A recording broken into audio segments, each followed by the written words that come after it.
Coming up, the Guardians dominate against the Pirates, and the Mets hang on for a nail-biter against the White Sox. This is Locked On Game2Game, MLB. Every game, every team, every angle. Locked On Game2Game, your team every day. Welcome in. You're listening to Locked On Game2Game MLB. I'm your host, Kainani Stevens. This is the show where local experts join us to recap all of the action for you from yesterday across Major League Baseball. We thank you, as always, for making Locked On your first listen every single weekday. Let's get things going. Philadelphia got their fourth consecutive win in their playoff push last night. Aaron Nola showed out against the Brewers. We check in with both of our hosts from both teams post-game. A solid win for your Philadelphia Phillies. Connor Thomas, your host of Locked On Phillies. It wasn't as easy as it looked like it was going to be early on in the game, but Aaron Nola, listen, I understand. The fifth inning was rough. The later innings were rough. He gave you a really good start tonight, and that is what you needed. The offense got going early. Kyle Schwarber leadoff home run. You love to get that going. Honestly, the difference in the game, if you look at it that way. Craig Kimbrell closes the door again. He's been outstanding. And while the defense wasn't great for the Phillies tonight, the bottom line is you're playing a team leading a division in baseball that's currently a playoff team in the Milwaukee Brewers, leading the NL Central. And you go out and you get a win. Any wins you can stack at this point are great, and the Philadelphia Phillies got one. And the offense feels like it's right on the verge of really breaking out.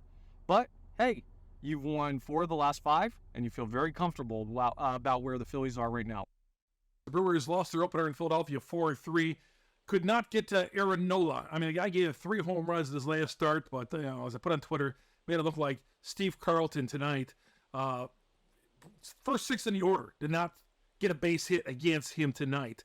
I thought then with Kimbrell in the 9th inning, they could have a shot. They got a guy in second base, but couldn't deliver the big hit. Jesse Winker got on an error in the 9th inning, but man, just brutal. Batting 4th in the order, a DH, a free spot in the order. Can't do better than that. All right, still been a pretty good road trip so far. The Guardians spoiled Mitch Keller's first start since the All-Star break with a win over the Pirates. Locked On Guardians and Locked On Pirates are now in with all the details for you. It's not something that Clevelanders are too used to, but Cleveland has gone into Pittsburgh this week and dominated the first 2 games, winning 10-1 on Tuesday night over the Pittsburgh Pirates. 5-run first inning for the Guardians. Josh Naylor hits 2 more home runs, continuing to upset the rest of the league that he wasn't elected to the All-Star game earlier this month. Logan Allen comes back up from AAA, pitches 5 innings, allows 1 hit and a walk. He was coming off food poisoning his last week when he was in AAA as well.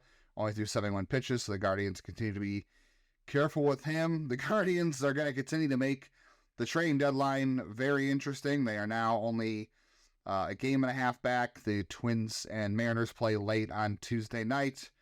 No idea where this thing's going to go. The Pirates aren't really good. The Guardians are kind of treading water here, but they have blown out the Pirates, and they continue to keep things close in the AL Central. The Pittsburgh Pirates lose again.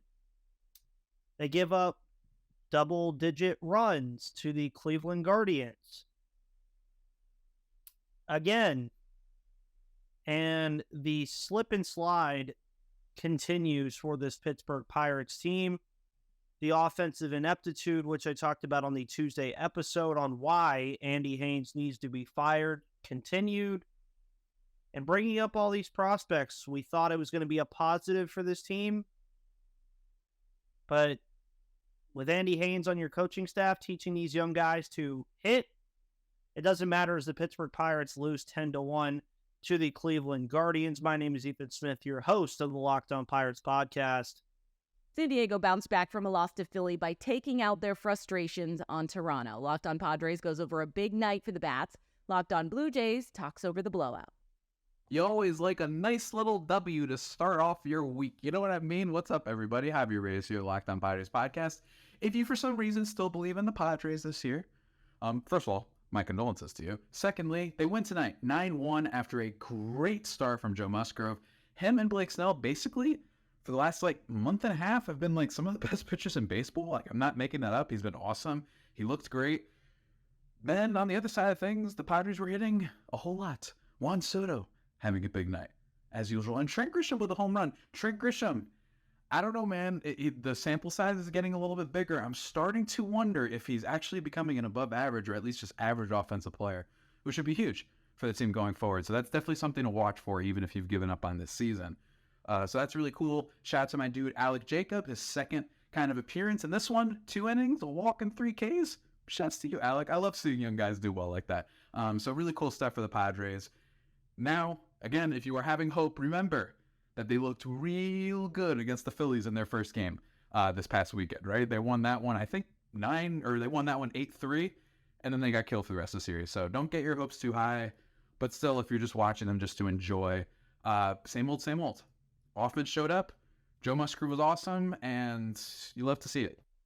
Toronto Blue Jays with an absolute stinker in the series opener against the San Diego Padres. Padres win game 1, 1,000-1.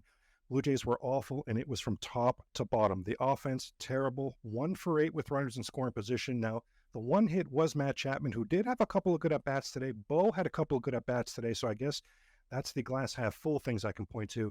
The pitching was awful outside of friend of the Locked On Blue Jay podcast, Jay Jackson, who was again very good, right? Jay Jackson, again, very good. Loving Jay Jackson.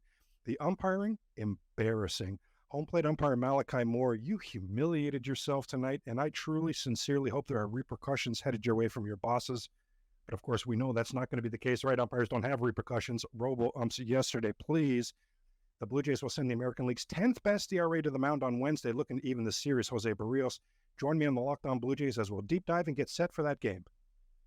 Mets fans finally with something to celebrate at least. New York took down the White Sox 11-10 yesterday. Locked On White Sox and Locked On Mets check in with the winning and losing sides.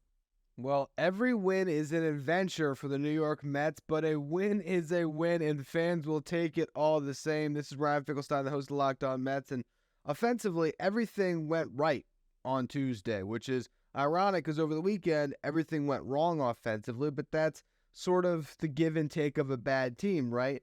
Days where you get pitching, you get offense. Days where you get offense, you don't get pitching. And they nearly coughed it up, but the Mets were able to win 11-10 on the show tomorrow. I'll discuss, home runs from Brett Beatty, DJ Stewart, Francisco Alvarez with his 3rd multi-home run game, and all that offense we saw with the fact that this bullpen continues to struggle and Carlos Carrasco didn't give them much length, and what that sets them up for the rest of this series against the Chicago White Sox as they try to salvage their season. The Chicago White Sox lost to the New York Mets 11-10 on Tuesday night. Hey, I'm Nick Morawski from Locked On White Sox. Lucas Giolito could not even get out of the 4th inning. It was a very rough start for him at a very poor time. White Sox offense tried to battle back. Yasmani Grandal, Jake Berger, each with 3 RBI. Tim Anderson had a 3-hit night. Sox had a big 5-run 7th. They closed the gap but could not make the comeback complete. Sox fall to 16 games under 500. They will throw Touki Toussaint against Justin Verlander on Wednesday. For more, check out the Locked On White Sox podcast. With a wild card spot in jeopardy at this point, the Marlins fall to the Cardinals with a lackluster performance. They've widened their losing streak to 5 games. St. Louis's Nolan Arenado drove in 4 runs, and Miles Mikolas threw 6 solid innings. Now Locked On Cardinals has all of the details. Nolan Arenado hits the walk-off dinger in extra innings as the Cardinals win their 4th in a row. Hey, it's JD from Locked On Cardinals, and on Tuesday, the team welcomed back Jordan Montgomery to the mound, and once again, he delivers. 6 innings, 1 run on 6 hits. He punches out 5. Unfortunately, the Marlins' Edward Cabrera was also dealing in this one, allowing just 1 run through 5 innings on just 2 hits.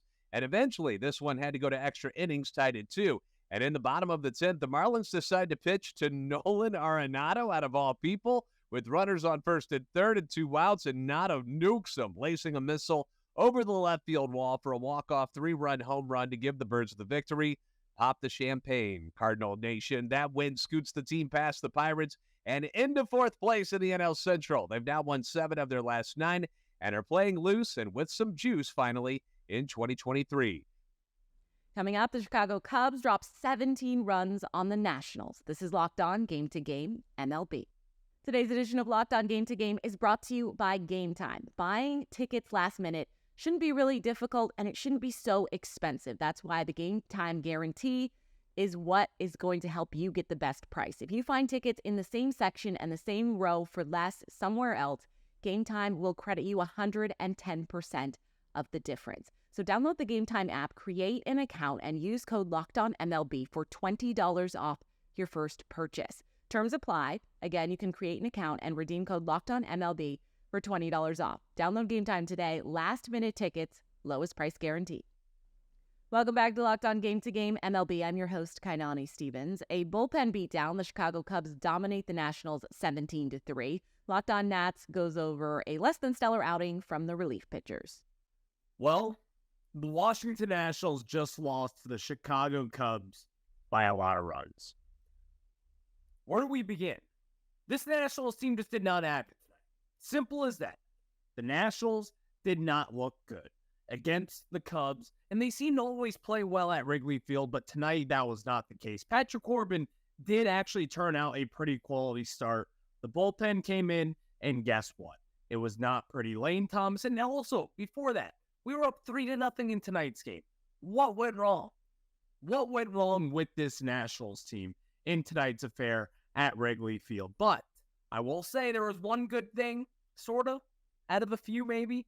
Lane Thomas hit that home run in the first inning to get things started. You thought it was going to end well, but ultimately it did not, as the Nationals lost. In a crucial National League showdown, Cincinnati hosts a fighting San Francisco team that's looking to gain some ground in the wild card race. Locked On Reds details how things played out in extra innings. If it feels like you've wanted to rip your hair out recently watching this Reds team, you're not alone. What's up? This is Jeff Carr from the Locked On Reds podcast, and a very frustrating day at the ballpark for the Cincinnati Reds as they lose the suspended game that was resumed on Tuesday evening to the Giants, which meant they lost game 1 of the series. And then in a game that saw 21 total runs scored in over 3 hours of ball time, they lost that game to 11-10. And if you're counting it home, that's like 6 straight losses, 3 of them by at least or by 1 or 2 runs. It just feels like they're a couple swings away. It was great to see the lineup break back out to end the slump that they had been in. And then the pitching goes away. Ugh. They're going to, yeah, lots to talk about. That's a wrap for this edition of Locked On Game to Game MLB. Thank you, as always, for making Locked On your first listen every single weekday. Make sure you're subscribed to Locked On MLB and your favorite team's Locked On podcast on YouTube and wherever else you get your podcasts from, so you can stay up to date on the second half of the MLB season. I'm your host, Kainani Stevens. This has been Locked On Game to Game.